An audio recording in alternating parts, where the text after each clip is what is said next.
years later, I've only not. In 2022, I was making $126,000 a year. 2023, I was laid off. I had no emergency fund and ended up in $72,000 worth of debt. It took me 6 months to find a job, and here we are. are, 2 years later, I've only knocked down that debt by $5,000. And all of this could have been avoided if it was budgeting. A 7-year-old version of me must have thought that budgeting and making that much money was contradictory because it never crossed my mind. Looking back at it now is so painful because where could I be right now if I had just been more responsible then? Right now, my job doesn't cover I have to work doing side hustles just to make the minimums on my bills. And I have to work more beyond that, afford groceries and gas without going more into debt. My retirement plan is non-existent. And if it sounds like I'm trying to scare you, I am. Because I can't do anything to fix my mistakes. And the only thing that I can do is putting this nightmare that is my financial situation out there, showing them what can happen if you don't take care of your finances. In 2022, This is insane. I mean, this is crazy.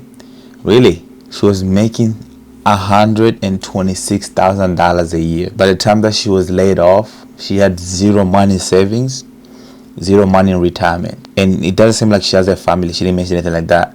For a single person, that's insane. And it's the same thing like what we were talking on that comment. She said she was spending $140K a year by herself. And the fact that she said since then has been like 3 or 4 years and she have only knocked down out of that $75,000. And actually I forgot about that too. She had $75,000 in debt. So by the time she was laid off, she had $75,000 in debt, zero retirement, zero money savings. From the past 3-4 years, she have only knocked out $5,000. Insane. Let's check out the comment section. Somebody said, how did you get into that much debt?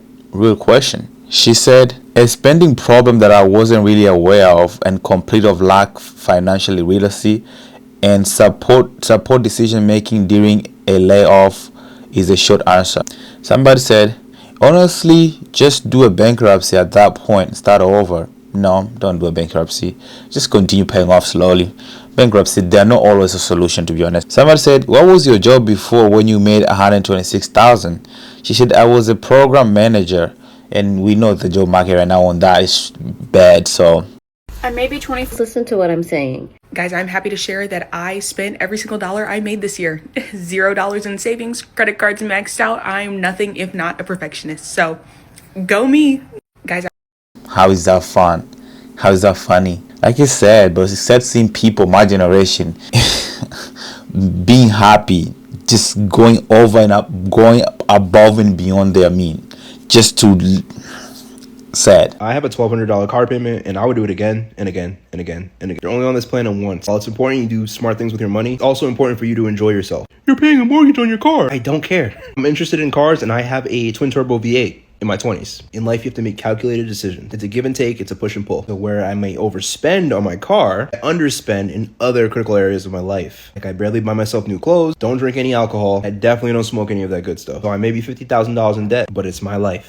$1,200 car payment, $50,000 in debt, and he said that he doesn't care. But this is insane, bro. This is, oh my gosh, why? Just because you don't overspend on one aspect of the life, that doesn't mean you should go out your way and overspend and go above your means to buy something you want, right? Like for example, he said he doesn't drink alcohol, he doesn't buy clothes, so then he goes out and buy a depreciated asset that costs more than what he has. Then, oh my gosh, like that is, oh Lord. Let's check out the comment section. Somebody said 50K in debt over a car is crazy. I agree.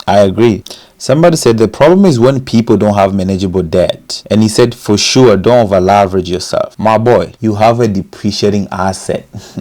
That car will be worth way less in 3 years than what the loan that you're going to have on the car. And you say that don't over leverage yourself. You don't think that's over leverage? A $50,000 debt where it's probably gonna buy in the next 2 to 3 years or even 5 years, that they'll probably be down to 45K or maybe 40,000. Always spend money. Why? Because money is only attracted to you when you're letting it go. It's a universal law, release and return. You're putting it out into the world and it comes back to you, often multiplied.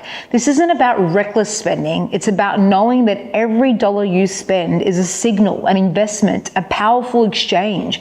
When you invest in yourself, your business, or your experiences, you're telling the universe you're ready for more. So spend strategically, spend without fear. Comment spend and I'll send you something that will shift your money reality. Of course, she's trying to sell you a course, bro.